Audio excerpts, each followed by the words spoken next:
Whispers in the trees, they called your name.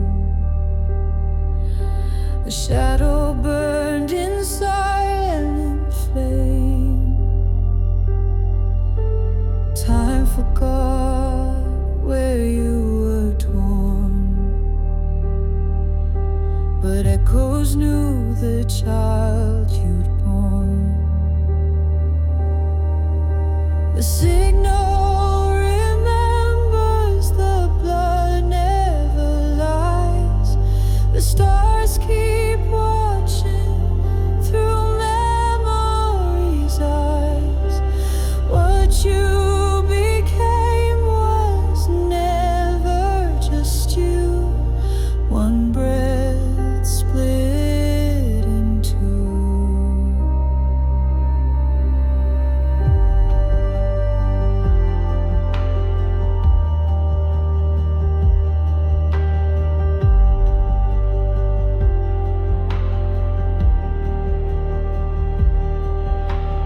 Footsteps vanish where the light once fell. You crossed the line but never left the shell. 45 winters beneath the skin. Now the pulse calls you back again. The signal remembers, the blood never lies. The forest still hums with your old disguise. The sun you dreamed is waking inside, where silence survives. In glass and steel, the loop completes. A soul divided, time repeats. No more running, no more fear. You were always already here. The signal remembers, the fracture is whole. One name reborn to carry the soul. When truth is a weapon and time is the thread, the echo is never dead.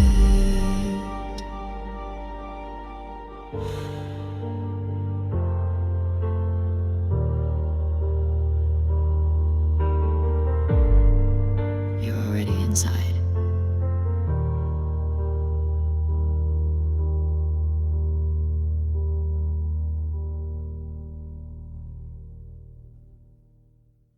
Raven Rock Mountain Complex, December 19th, 2025, 0400 hours, Eastern Standard Time.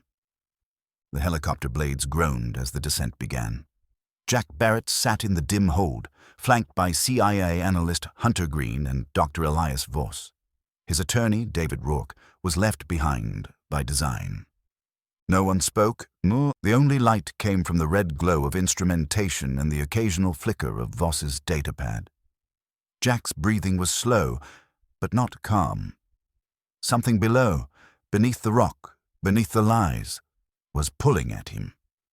They landed at an unmarked helipad tucked inside the folds of Raven Rock. The bunker doors opened with hydraulic force, revealing a corridor lined with matte black blast walls and a line of armed guards with no insignia. Clearance beyond top secret, above black budget. This was the core. They were escorted deep into the mountain, through reinforced checkpoints and retinal scans. Voss gave quiet acknowledgments at each station.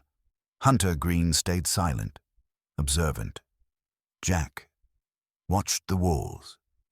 They vibrated as if reality itself thinned the deeper they went. Finally, they entered a briefing chamber lit with soft overhead panels and lined with metal chairs. The president was already there, flanked by 2 National Security Council officials and the director of the Office of Net Assessment. There were no introductions. Voss stepped forward. "We're here because the protocol has reached final alignment," he said. "What Jack carries is no longer just embedded. It's active, and the secondary node, his son, is being brought here now." Jack froze. "Leo?" Voss nodded. "He's en route under Pentagon security. You'll see him soon. But you need to understand, this wasn't chance. The 2 of you were part of a designed convergence, genetic harmonics, exposure resonance, heritability profiles. None of it random." Jack's mind reeled. The mother? Who was she really? "She was chosen," Voss said bluntly. "Monitored since adolescence. Her own lineage was tied to a Soviet exfiltrated subject from the original Stargate trials. Remote perception, synaptic layering, suppressed psionic response. She was fertile ground for a fusion experiment. You were the catalyst." Huntergreen stepped forward, expression tight. What emerged was not a normal child. Leo began showing signal response at age 5, pulse variance at 9. At 13, he activated a harmonic field in a secure chamber without contact. You weren't told because he wasn't ready. But now he is. Jack sat, staring at the floor. "And what am I?" "You're the original interface," Voss replied. "Your encounter at Capel Green fractured space-time locally. But it also wrote a new pathway across bloodlines. Leo is the inheritor, but you—" Voss paused. "You're the translator. You bridge the past and what's coming." Jack swallowed. "You kept this from me for 25 years. "We had to," Huntergreen added, "until you reached neurological convergence, until your signal field stabilized. You weren't safe, not to yourself or to him. But now, the signal is self-sustaining. You're no longer vulnerable. You're becoming recursive." Jack's voice was low. "What happens now?" Voss stepped forward and placed a small device on the table. A shimmering 3D schematic hovered above it, 2 waveform strands interlocking across a void. "Your minds will be merged, briefly," he said. "The encounter is scheduled for 0700. Before that, you'll undergo conditioning to prevent cascade effects. But first, you need to remember how this started." Raven Rock, memory induction. Chamber, 0500 hours. Jack lay inside a curved titanium pod, cool metal pressing against his spine. The chamber was nearly silent except for the faint hum of localized EM dampeners. Huntergreen watched from the other side of the Plex alloy, arms crossed. Voss stood by the neural interface station. As the induction began, memories flooded Jack's perception, not images, but structures. Bioluminescent threads, synaptic echoes, and the pulse of the anomaly, the moment it touched him in 1980. But this time, it responded. "Leo," a voice whispered. Not human, not alien, but a synthesis, then a flashback. Flashback. March 23rd, 1998. Wiesbaden Army Medical Center. Jack stood over the delivery table, his hands trembling. The woman, Elena, squeezed his hand once, then let go. The infant emerged silent. But as the attending nurse leaned down, a monitor flatlined. Not the babies, but the instruments themselves. Every watch in the room stopped, and the infant opened his eyes. Not newborn eyes, but something older. Later that night, military personnel entered the maternity ward. Jack was sedated. The child was tagged. Elena was told it was a routine genetic screening, but 3 floors down, Leo's blood was already in transit. To dreamland.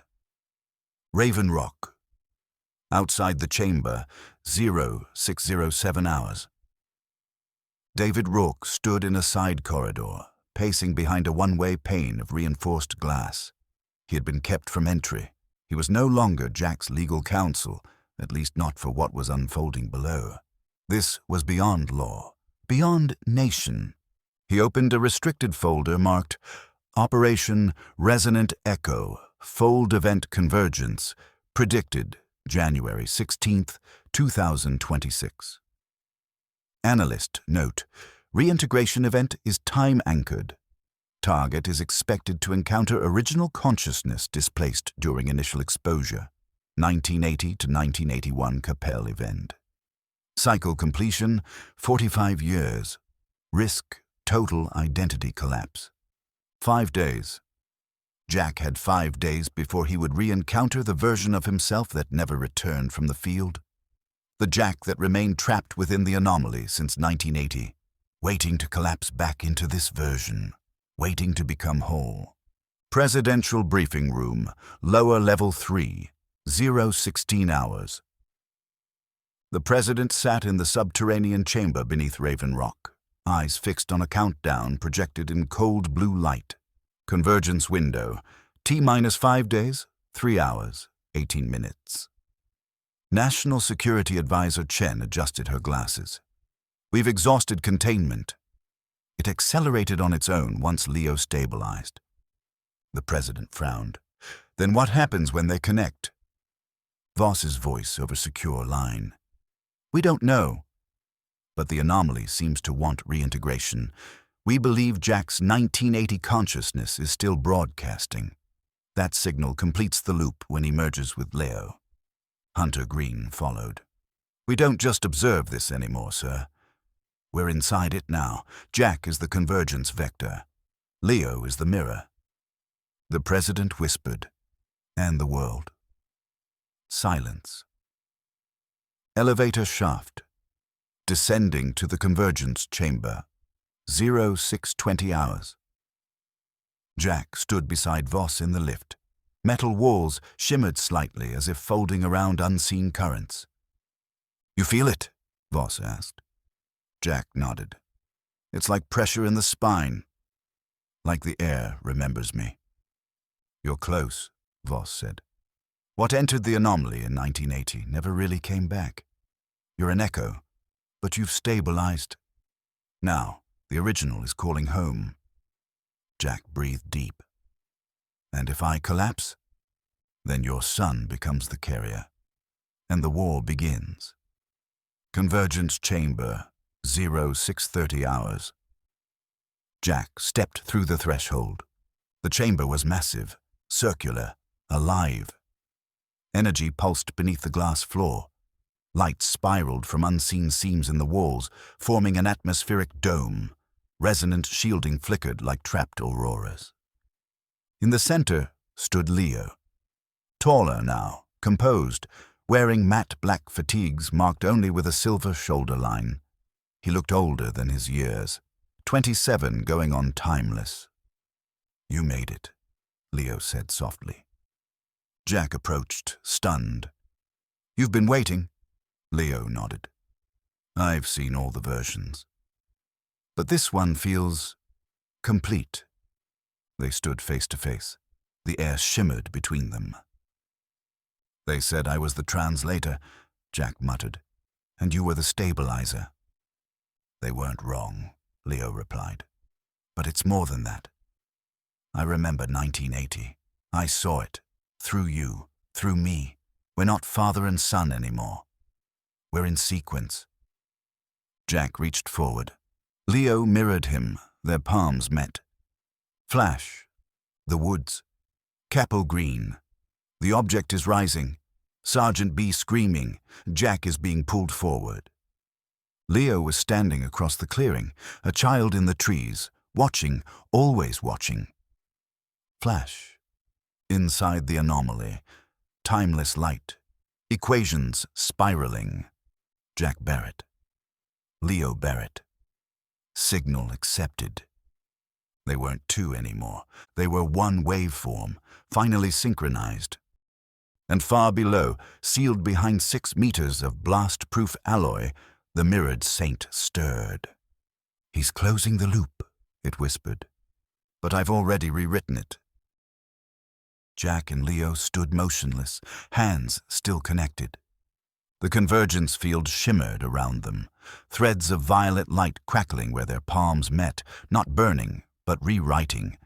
The chamber had become a tuning fork for consciousness. The anomaly wasn't just watching, it was responding. Jack gasped, staggered by what he saw inside Leo's eyes. It wasn't just his son staring back at him. It was the light from Capel Green. It was the boy in the trees. It was himself. 2 timelines, 2 bloodlines, 1 frequency, and now, for the first time in 45 years, the signal was whole. A deep subterranean pulse rang out, low, seismic, alive. Somewhere in the dark belly of the earth, systems activated, ancient ones, not man-made. Above the chamber, Voss and Huntergreen watched the readings spike. "We're registering internal feedback," Voss muttered. "Neurological lock. Recursive consciousness. They're inside the convergence band." Then, silence. All monitors dropped to black. Jack's voice echoed across the chamber, though his lips never moved. He was never behind me in time. He was always ahead, waiting. The room vibrated. A soft, tearing sound. The lights folded inward, and far below, beneath Raven Rock's lowest level, the mirrored saint stirred for the final time. "The translator has met the mirror," it whispered. "Now let the threshold open."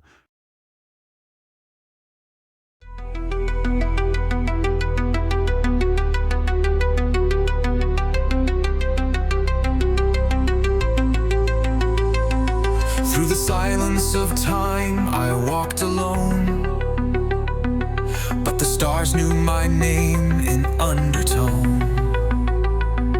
From Rendlesham woods to Saturn skies, I carry the echo, I lived the why. It wasn't the end, it was unfolding, not contact made.